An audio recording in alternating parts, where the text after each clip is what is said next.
대통령실 행정관 명품백 당일 돌려주라고 했는데 깜빡했다. 디올백 김건희 여사님이 받은 당일에 돌려주라고 했는데 깜빡했어. 내가 깜빡했어. 내 잘못이야. 야, 이제 와서 이러고 있어? 아니, 대통령 기록물이라며. 근데 돌려주면 어떻게 대통령 기록물을. 아니, 이딴 소리를 하면 어떻게 행정관 미쳤어? 기록물이라고 했잖아. 어떻게 대려고 기록물을. 미쳤지. 하여튼 골 때립니다. 아주. 김건희를 가까이서 보좌해온 유모 행정관이 당일날 돌려주라고 나한테 지시를 했는데 바빠가지고 깜빡 잊었어. 이렇게 검찰에서 진술을 했답니다. 에? 현재 가방은 대통령실이 잠정 보관 중이다. 아니, 잠정 보관이라는 건 뭐야? 매기는 거잖아. 보관 중도 아니야. 보관하면 안 되는 걸 잠깐 보관하고 있는 거예요 라고 언론이 쓰고 있습니다. 잠정 보관이란 말 완전 웃기죠. 예. 김건희 측을 상대로 실제 반환 지시가 있었는지 입증할 근거도 있는지 등도 추가로 확인에 나설 것이다. 이런 얘기가 나오고 있습니다. 깜빡했다라는 말이 나올 거라고는 상상도 못했어. 자, 그러면 대통령 기록물이라는 말도 웃긴 게 되고 모든 게 웃긴 게 되는 건데도 그냥 이런 변명을 합니다. 그러니까 얘네들이 정말 어설퍼요. 무능하고. 자기들끼리 작전회의를 하고 시나리오를 쓰고 이런 게 아니야. 그냥 막 튀어나와요. 그냥 막 튀어나와. 수준이 너무 떨어져 얘네들. 김건희 여사 측 이제 변호인이 인터뷰를 했어요. 일반 사건이면 각하, 영부인이라 정치화. 디올백 사건이 일반 사건이면 각하될 일이다. 이런 얘기를 하는 거예요. 근데요, 일반인들은요, 청탁금지법의 적용 대상이 아니야. 뭐 말 같지도 않은 소리 하고 있어. 이 변호사도 허접해. 예? 굉장히 허접합니다. 법리적인 문제와 도의적인 문제로 나눠볼 수 있다. 김건희가 받은 명품 가방과 관련해 윤석열에게 신고할 의무가 있습니까? 그러니까 변호사가 법꾸라지 이제 스킬을 시전하는데 직무 관련성이 인정되지 않는다면 신고 의무가 없고 청탁금지법 위반 혐의도 인정되지 않습니다. 라고 얘기하는데 이게 변호사가 얘기하니까 제가 좀 쫄리는데 청탁금지법, 김영란법이 왜 만들어졌느냐? 예? 왜 만들어졌느냐?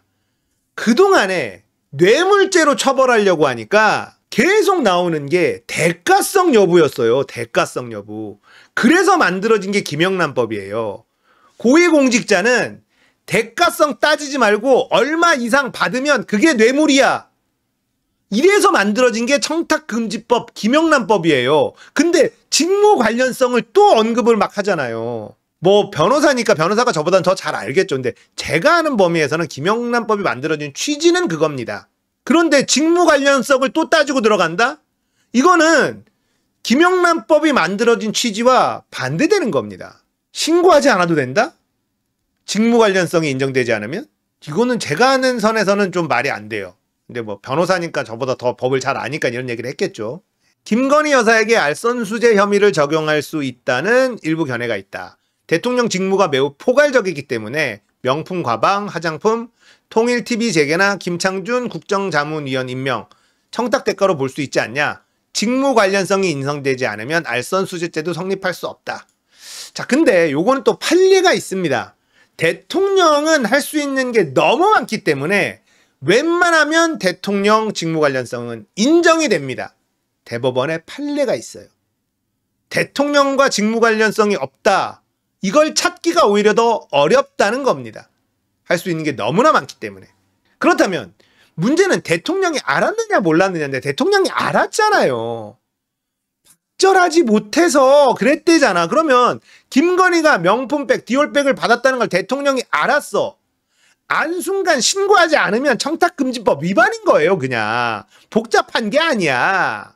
청탁금지법 위반한 건 확실하니까 청탁금지법 위반이 되지 않게 하기 위해서 대가리를 굴린 게 대통령 기록물인 거예요.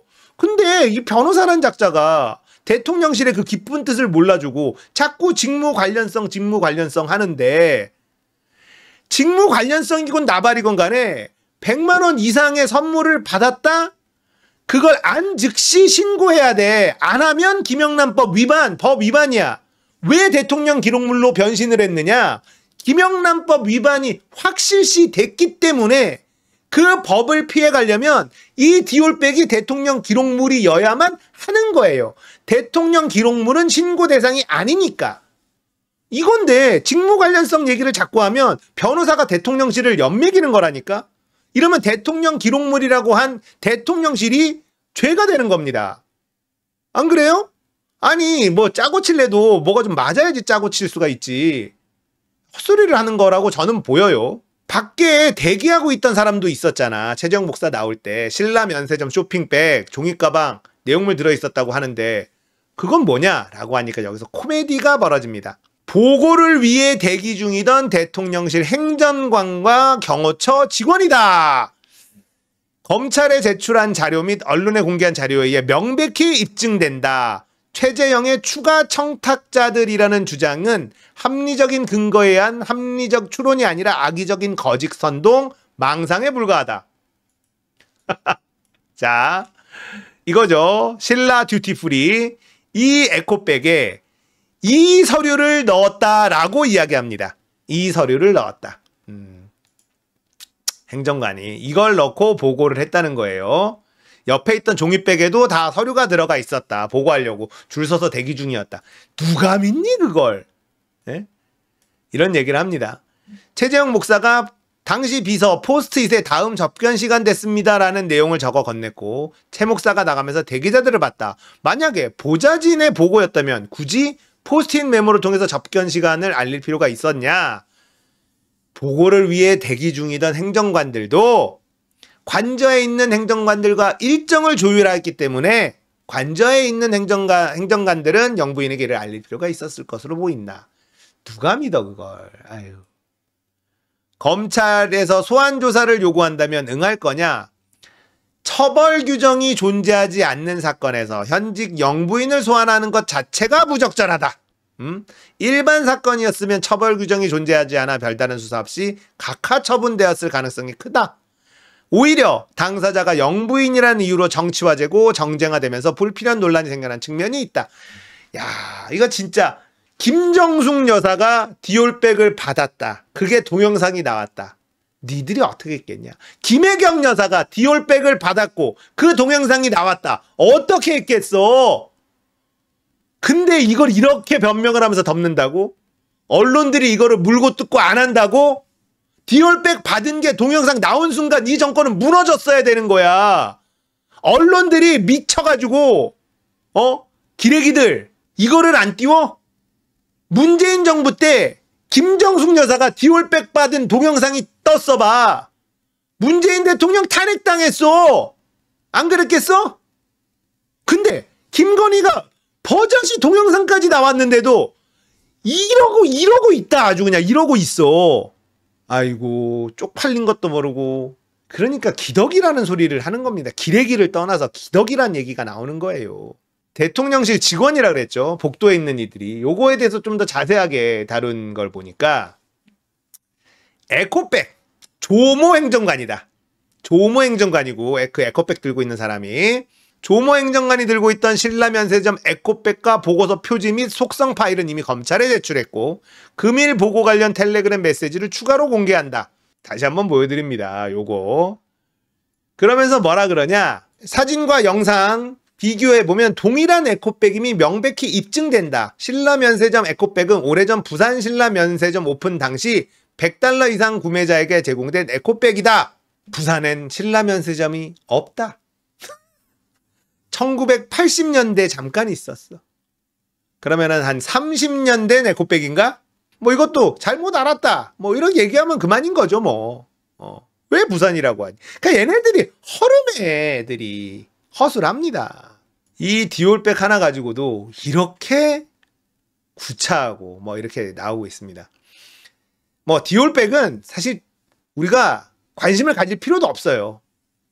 어차피 최상병 사건, 이게 중요합니다. 최혜병 사건 구명 로비, 이거 터지면 나머지는 다 줄줄이 가게 돼 있어요. 제가 봤을 때는 김건희는 30년형 이상 나옵니다. 박근혜보다 더 나옵니다. 윤석열도 비스무리하게 나올 가능성이 높다. 최혜병만 터지면 돼요. 근데 최혜병 사건을 저쪽에서는 명운을 걸고 막고 있습니다. 법원도 지금 엄청난 압력을 넣고 있어요. 이제 남은 건 뭐다? 여론밖에 없습니다. 이제는 우리가 거리로 나서는 것 말고는 이 판을 흔들 수 있는 게 없습니다. 지금 사법부, 제가 사법부가 윤석열 정권에게 등 돌렸다라는 말을 많이 했는데, 최근 나오는 소식을 보면 엄청난 압력을 사법부에 가하고 있다. 이게 느껴집니다. 그리고 대법원장, 헌법재판관들 많이 장악하고 있으니까 이쪽을 활용해서 엄청난 압력을 넣고 있고 모든 걸 걸고 있어요. 그리고 이제 이들에게 남은 건 뭐가 있냐? 이재명 구속입니다. 이재명을 빨리 감옥에 넣고 유죄 판결을 받아야 이 판이 뒤집힌다, 이렇게 생각하고 있을 거예요. 자, 이제는 모든 걸 걸고 최혜병 사건에 대한 진실이 밝혀지는 걸 막고, 특검 막고, 그 다음이 뭐냐? 이재명 유죄 판결이에요. 그러면 이제는 사법부에 대한 압력도 노골적으로 하기 시작할 겁니다. 자, 이제는 우리가 거리로 나갈 때가 됐어요. 이재명입니다. 다음 타겟은. 이재명이 유죄 판결을 받지 않으면 이 양상을 뒤집을 수가 없어요. 그 얘기는 뭡니까? 얘네들 이제 이재명 유죄 판결 받기 위해서 모든 힘을 쓸 거예요. 정말 눈살이 찌푸러질 정도로 노골적인 압력도 아무렇지 않게 행사할 겁니다. 중요한 건 이재명 구속이니까요. 그거 외에는 방법이 없다라고 생각하고 있을 거예요. 그러니까 이제 우리가 움직일 때가 됐다. 제가 여러분들에게 집회 나가달라 이런 얘기 한 적이 없어요. 근데 지금입니다. 이제는 나가야 됩니다. 이제는 나가야 되니까 잠깐이라도 들러주십시오. 너무 더워서 힘들고 그렇지만 이 양상을 바꾸기에는 이제 남은 변수는 딱 하나, 여론입니다. 민주당 최선을 다하고 있고요. 우리 측은 모든 걸 다 걸고 싸우고 있기는 해요. 근데 저쪽에서 정말 세게 압력을 가하니까 법원도 흔들리고 있는 걸로 보이고, 검찰은 열심히 하고 있고, 공수처도 흔들리고 있는 거 보이고, 이런 상황이란 말이에요. 딱 하나 남은 건 들끓는 민심을 보여주는 것. 이번 주말 저도 집회로 나갈 생각입니다. 우리 아이들을 데리고 다 같이 나가볼 생각이에요. 너무 덥고 아이들도 같이 갈 거라 오랫동안 있지 못하더라도 잠깐이라도 들러서 구호라도 한번 외치고 올 계획입니다. 이제는 움직여야 돼요. 우리가 움직여야 이 판을 뒤흔들 수 있습니다. 목숨을 건 전쟁은 시작됐습니다.